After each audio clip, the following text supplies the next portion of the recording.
How do you do? So, Mr. Freeman, ooh, great. So you had quite an interesting childhood, moving from Chicago back to the South and back to Chicago again. Now, how big a role did acting play in the early part of your life? And if not, was there a particular moment when you thought this is what you wanted to do? How early you want to go? I got on stage the very first time when I was 8 years old. I was brilliant. Then I got on stage again 4 years later when I was 12, brilliant again. So by the time I was 13, it was pretty much a foregone conclusion in everybody else's mind, teachers, parents, that acting was going to be my thing. I hadn't made a conscious decision I'm going to be an actor. I don't think you do. I think that's what you do. And what about your parents? Your mum in particular, was she supportive of you? Very, very, very, very, very. She was my best audience in all circumstances, yeah. Okay. And I understand that when you were a teenager, you were particularly fascinated with war films, and in particular you were intrigued by the idea of being a pilot. And I know that before you threw yourself into acting, you did spend some time with the US Air Force. How did your experience there shape your acting career, if at all, clearly? And indeed, what lessons would you say you learned from your time in the military? I learned a lot while I was in the military. I went to the movies all the time. I pretty much lived in the movies whenever I had spare time or Forever 13 cents. And that period, we were refighting World War II, you know. So, yes, I decided by age 15 that I wanted to be a jet pilot, because I got in a lot of trouble in school flying. Teachers droning on, and I'm climbing out 15,000 feet. And then I went into the Air Force because I really did want to fly, and it was the quickest ticket out of Mississippi to elsewhere in the world. And I learned very quickly that that wasn't going to happen. I was not going to be a jet pilot, and that I was not cut out for the military. You don't question authority in the military. And so, but I still was kind of going for it, and I got to go to the flight line at North Island Naval Air Station down near Coronado, California, and I got to sit in the cockpit of a T-33 jet trainer. Joystick,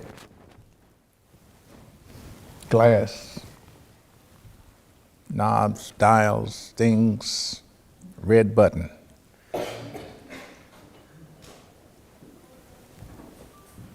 No camera. This isn't it. That's when I decided acting was going to be it.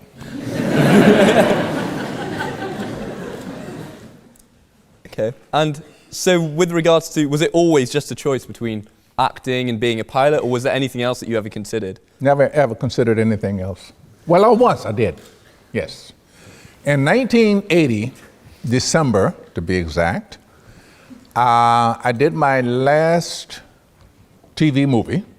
I say last TV movie because in 1981, the phone didn't ring. And in 1982, the phone didn't ring. And so I decided long about summer of 1982 that, okay, so your 15 minutes are up. You better start thinking of something else, because I wasn't paying any rent. What else to do? What do I want to do? I could drive a cab. I like driving. Maybe get a chauffeur's license and be more upgrade. And I was picked a day that I was going to go to the Taxi and Limousine Commission to try and get my license. And the day before I decided to go, I got a call from my agent. Paul Newman is casting, wants to see you. I go see Paul Newman. I read for a part, and he says, that part is already cast. Dang. Wish I'd seen you earlier. So fine, okay, no worries. So Paul is going to be producer, director, and star. And I said, well, you've got a big job ahead of you, and I'm very happy, very glad you let me come in. Do you see Nell much, his daughter? So, yeah, because I knew her and I had met him before, off-Broadway things that we did there. So I leave, and I'm at the elevator, and he comes running down the hall, and he said, wait, come back. Says, I have another part maybe you would like to do. This guy's name is Simonowski. Yeah. So I had this little role of this factory superintendent, one-day shoot. But it's like getting a job is like having money in your pocket. If you got it, you can get it. Strangely enough, so this was in September. By October, I had a TV job, an off-Broadway show. I was directing a play, and I was going to be in January going to do this movie. It was called Harry and Sons. Go figure. So I didn't have to go get a cab drive job after all. We're in a lucky place. And so you talked a little bit about just the sheer variety of genres and types of show and types of acting that you've done. Which type is your personal favorite, ignoring all the other things that come with it? I don't understand types of acting. Oh, okay, so on Broadway, TV, film? Different places. Different places.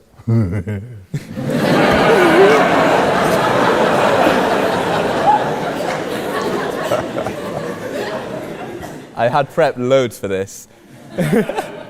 No, film is my absolute favorite because I always wanted to be in the movies. I didn't really, my dream was not to be a stage actor. It was to be a movie actor, be in the movies, to do everything.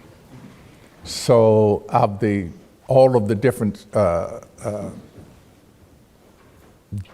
types of acting, movie acting is my favorite. And I did a lot of TV, 20 years on stage, and it was fun, but it didn't hit that button, And within kind of films, obviously, you've acted in such a huge number of genres. Is there one that you particularly enjoy? So comedies, you've been God. There's quite a few different areas that you can look at. No, it doesn't matter to me what I'm doing. I enjoy it all. I want to do it all. That was the thing, We say, okay, so what would you like to be in life? Well, I'd like to be a policeman, a fireman, a doctor, a lawyer. So I can do that. And how do you prepare for those roles? I mean, with each role I read the script. That's all you got to do. Just read the script. Read the script. Now, if you're going to play somebody... What? What? No, huh? If you're going to play some living person, or a person who's lived recently enough for us all to know what they sound like and look like, then you have to do some extensive research, just to do the mimicking correctly. mean, the obvious question, obviously, so you played Mandela in Invictus. Exactly. Would you mind talking a little bit about how you delved into it? Because to a lot of people, you became Mandela. It wasn't your take on Mandela. No. I had done A Living Person once before, a movie called Lean on Me. I played a teacher, a school principal named Joe Clark. And we shot at the school that he was the principal of, and he was there every day. Very incredible man. And I would follow him around and literally hold his hand. That's the energy quotient. I'm guessing you couldn't do that for Miss Mandela. Yeah, I did. So when Madiba announced, do you know the story of this? You don't know the story of this. Here's the story of this. He published Long Walk to Freedom, and at a press conference, a reporter said, if your book becomes a movie, who would you want to play you? And he said,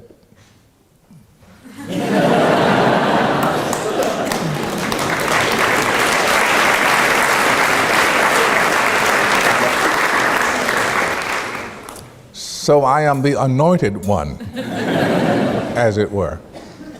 So from then, and the producer who had the rights to it, his name was Anat Singh. Anat arranged a meeting with me and Madiba in Joburg. And I met him, I told him how honored I was with the endorsement, et cetera, et cetera, et cetera. And if I'm going to play you, I have to have access. He said, fine. So I mean, real access. I have to be able to hold your hand. And he said, we can do that. So we did. Over years, I would meet him in different places. We met in Monaco, we met in Washington, we met in New York, we even met in Memphis, Tennessee. And each time I was called to his side. I sat with him and walked with him,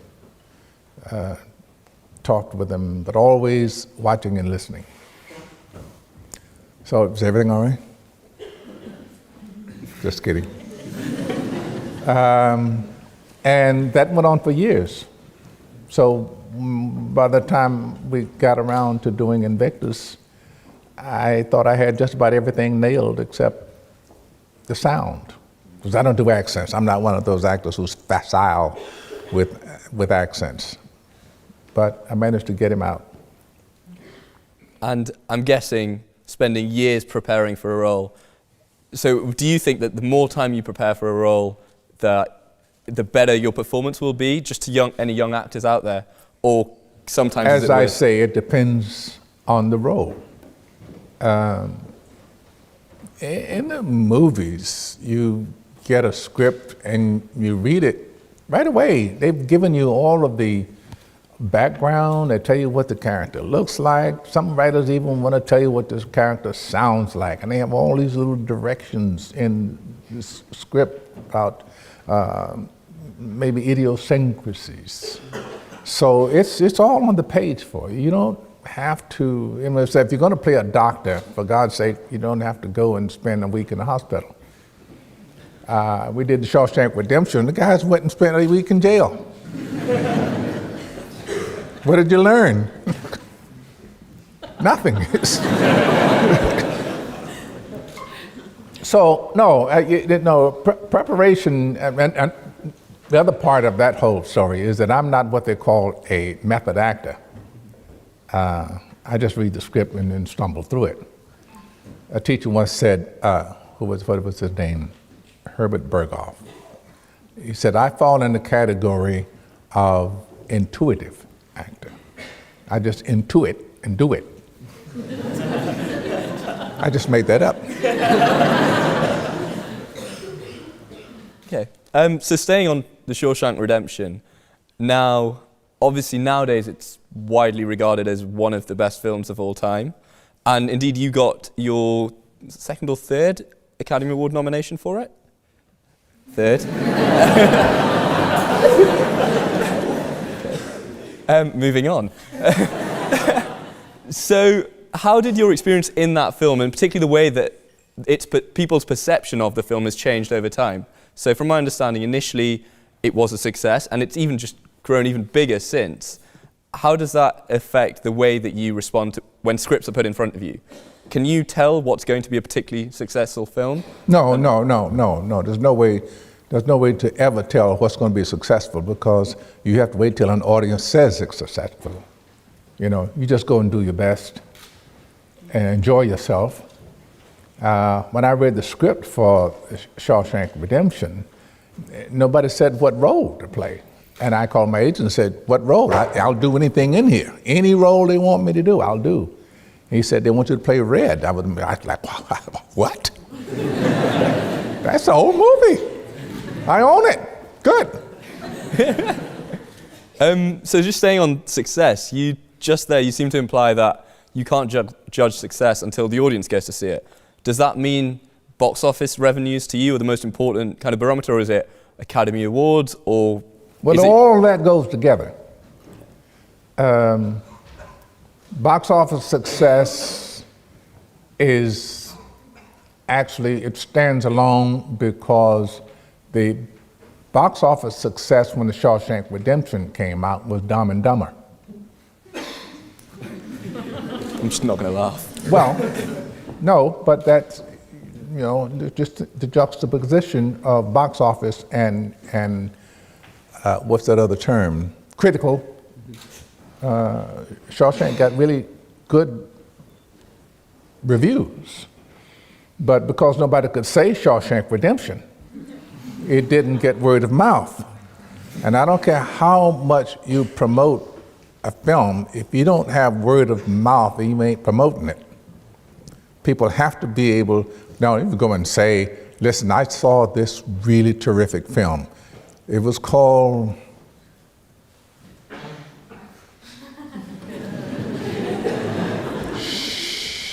Sham.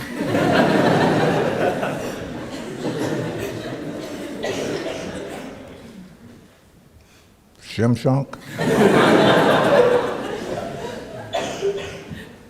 Got on the elevator in LA one day and the lady said, oh, I just saw you in the Hudsucker Reduction.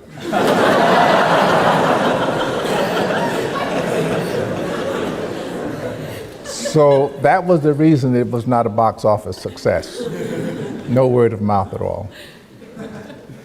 So nowadays, when a script lands in front of you, what goes through your head? I mean, are you looking to do something new? Are you looking to work with someone in particular? Hopefully, I'm going to do something new, but I'm almost guaranteed to be somebody with gravitas.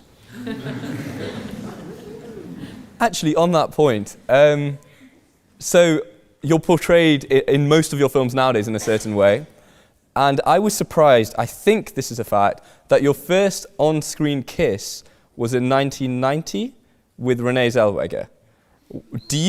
Now that was almost, that's almost 35 years after, at least by that metric, that you started your career. Why do you think that's a particular problem? Is there any reason that you feel you've been typecast in that way? And I'm now regretting that question.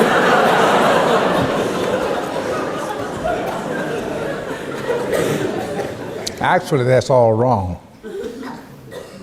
My first on-screen kiss was in the picture called Street Smart. I played a pimp.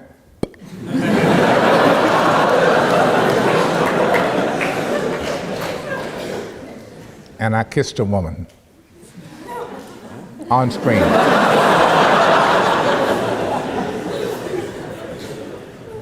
Again, moving on.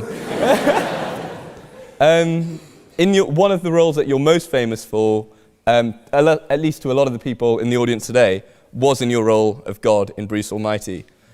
And you have actually also been relatively outspoken on religion and called it a human construct. How did that affect the way that you portrayed God? No, it doesn't, you can't. I defy anyone to say, okay, I'm going to play the role of God and then change themselves into something other than themselves.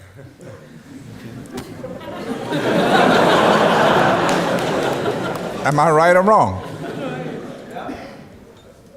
put on a robe? Does God wear a robe? Are there stars and moon things on the robe? No. No. I'm right.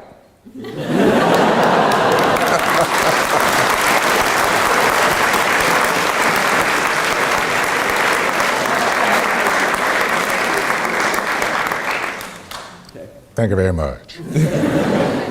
Now, a number of kind of prominent actors and actresses cite you as one of their main inspirations.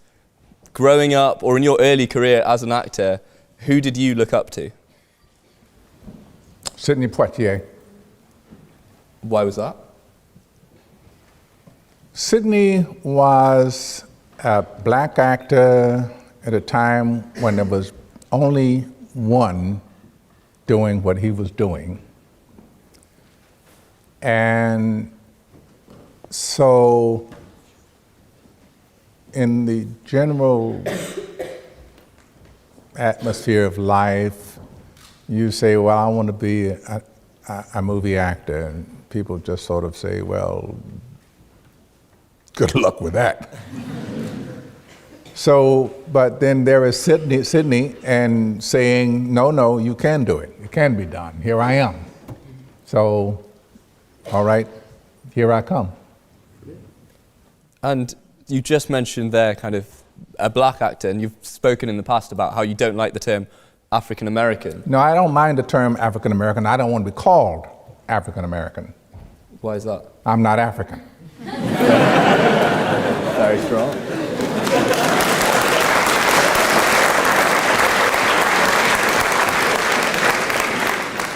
So I guess, staying on the issue of race, did you ever face discrimination in your career at the start? Do you still feel that it happens nowadays? I mean, what is your view of the issue of race in Hollywood? I don't think there is an issue of race in Hollywood.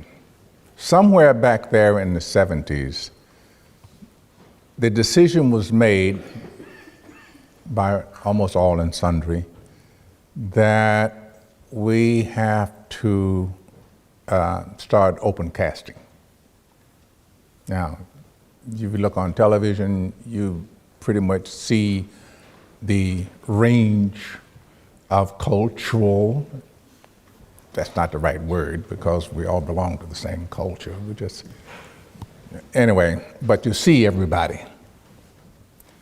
And I think that Hollywood learned in the 70s, here's reality. Ossie Davis directed a movie called Cotton Comes to Harlem. It made hundreds of millions of dollars.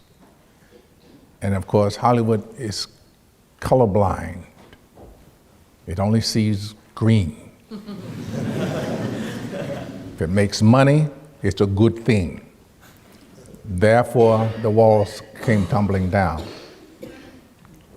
That started that whole blaxploitation period, might be before your time. A little bit, about 30 years. Yeah. Okay. Yeah.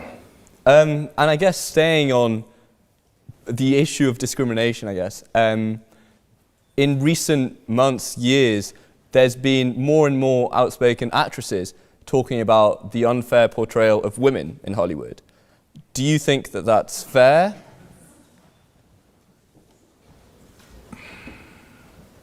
The unfair portrait of women in Hollywood? They're portrayed in a certain way which objectifies Well, them. wait a minute. Meryl Streep, Kate Blanchett, Julia Roberts, Renee Zellweger, Charlize Theron, Uma Thurman, Nicole Kidman. I don't think there is an unfair portrait of women in Hollywood. Thank you. I don't. If someone thinks differently, we'll talk about that.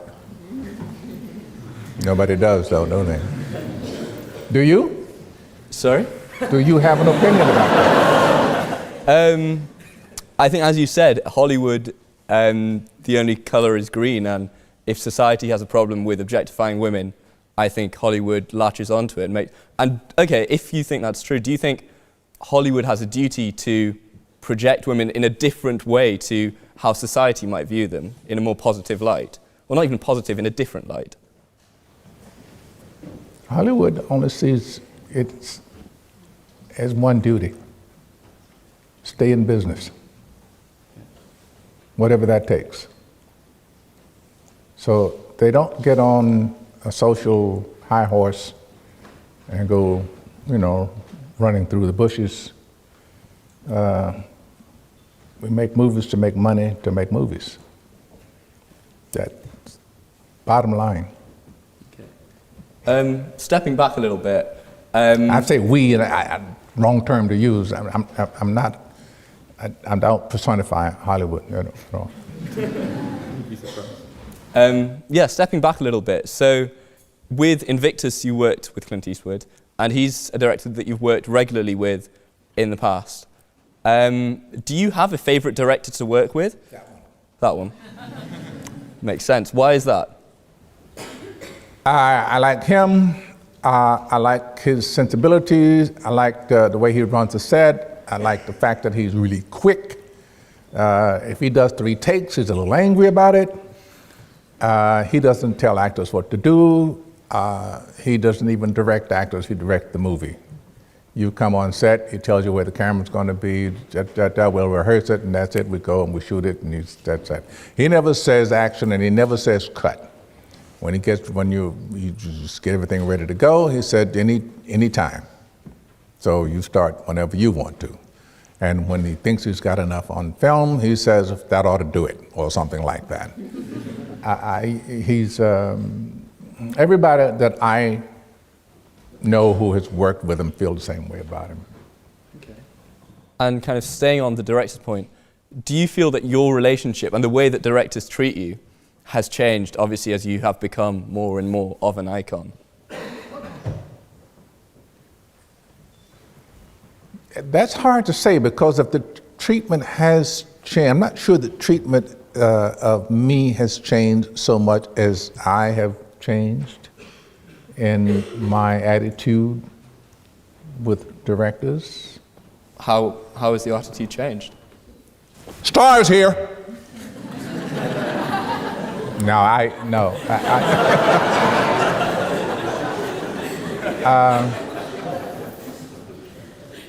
I'm not. I feel very secure in my personhood. I mean, I've always felt secure in my ability, but you don't know if anybody else sees your ability right off. Yeah. I've had directors tell me to do stuff on screen that I knew was wrong, and you try to tell them that's not right. So rather than create a schism, say, okay, I'll do one for you and I'll do one for me. And if they do that, and they're not looking at just little monitors, they see it on the big screen, they come back and they'll tell you, you're right. And so what advice would you give, purely in an acting sense, to yourself 30, 40 years ago? Same advice I gave myself 30, 40 years ago. Get a job. Act. There are, unfortunately, those of us who say, well, I want to be a star. That's way out there in the ether somewhere. I want to be a working actor. You can pull that off. So, act, work. Someone asked me once, and you were about to do it, what would you do if you weren't an actor? If you didn't make it as an actor, what would you do? I have no idea. I would act somewhere. Maybe I'd be driving a cab, maybe I'm working somebody's yard, whatever I'm doing, I'm going to belong to somebody's little theater group. I will act. Because I'll die if I don't. And so Writers write, painters paint, actors act. how much do you think someone could learn to be an actor? And particularly learn the love for acting that you quite clearly have. Is it possible to teach? Could you try and be famous and try and do it through acting, or do you feel that you have to want to do acting and then you'll become famous? Yeah. The latter. Yeah. You. I want to be famous, so I'm going to be an actor. You're going to die. Miserably. No. I think of acting the same way. I don't think of it as an art form, but I do think of it as the same way that any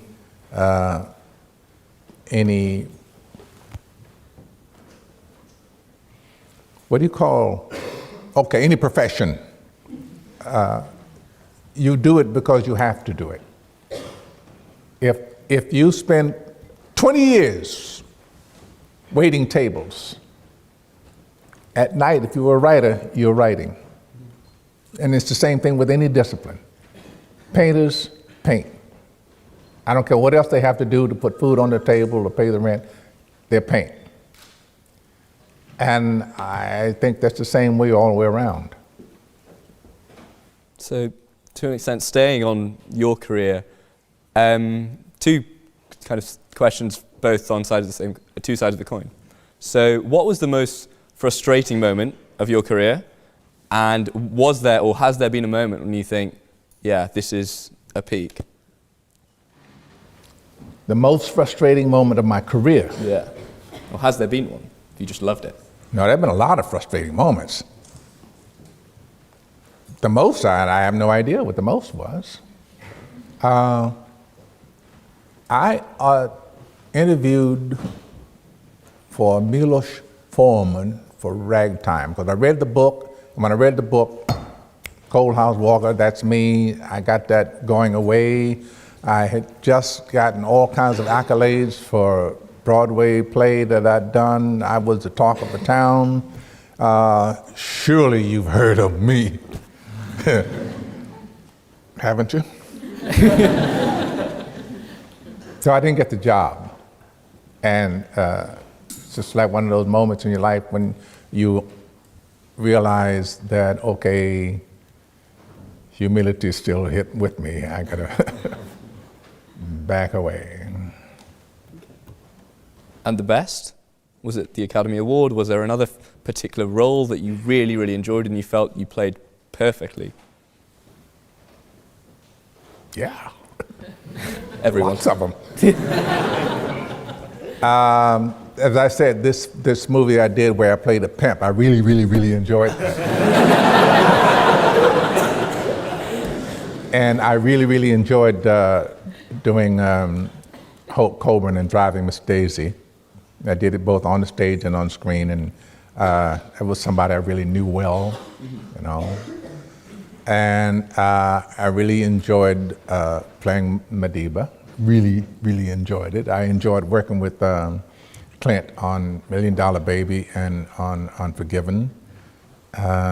Roles I always wanted to do a Western, and here comes Clint Eastwood saying, hey, come on, let's ride along on this one. Clint Eastwood. You know? Seems fair. Yeah. And going forward, is there anyone in particular that you really want to work with that you haven't yet had the opportunity to, and why? What do you mean why? Why do I want to work with this person, or why haven't I worked with this person? Both, actually. I meant that double question.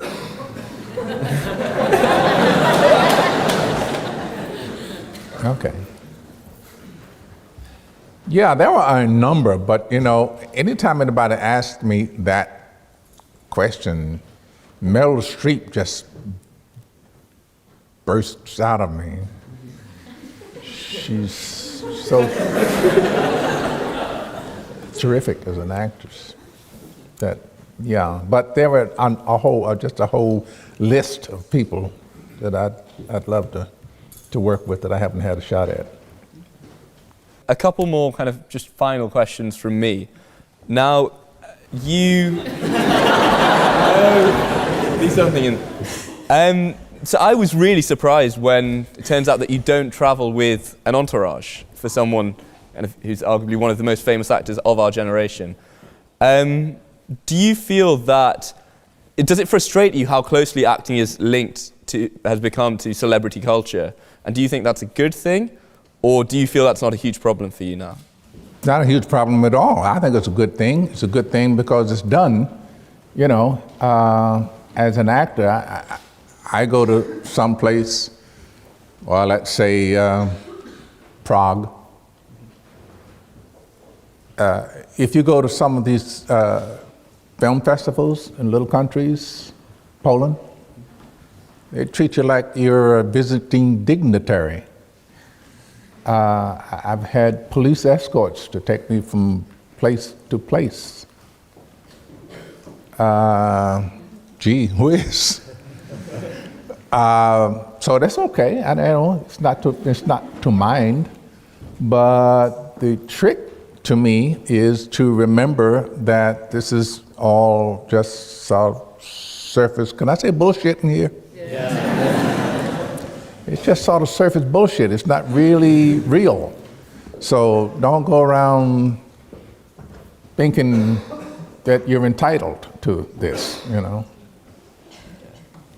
And I don't have bodyguards and entourages and stuff. I do, but only when I'm working. I have a team, and then you would think that, boy, this guy really thinks a lot of himself. Because I have my own hairdresser, my own makeup, I have a personal assistant, I have a driver. And I just have them because, why not? You give somebody, they're gonna hire them anyway, they're gonna hire somebody to do that. So they work when I work. That's all, it's just about jobs.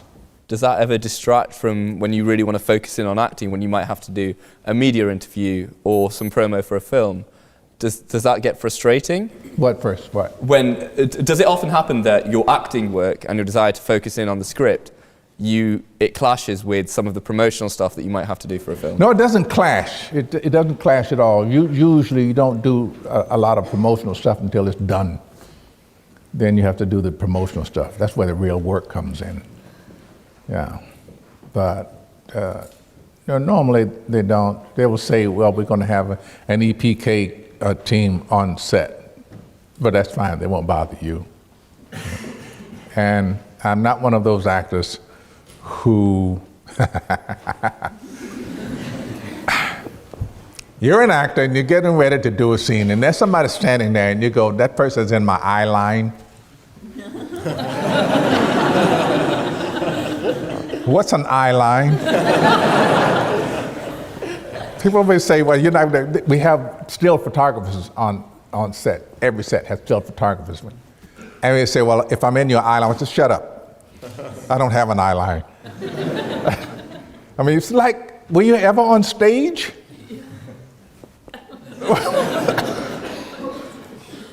Eye line.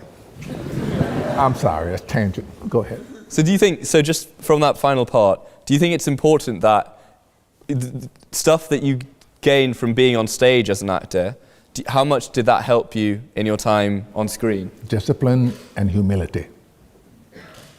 Mostly discipline. Stage calls for a lot more discipline than movies. You got to learn an entire play. And then you got to say every word every night. Lord help you if you forget.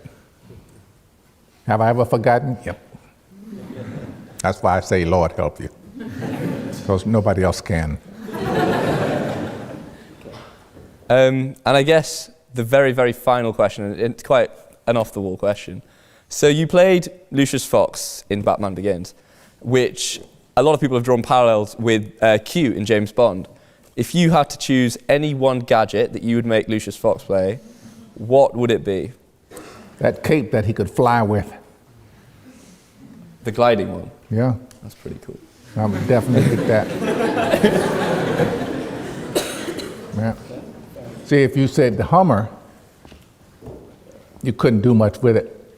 You know, jumping bridges and shit, you're not going to do that. And it burns an awful lot of fuel. So, but that cape, just like hang gliding, you know. Bit more dangerous. A little bit. Why? Because it's not real, I thought.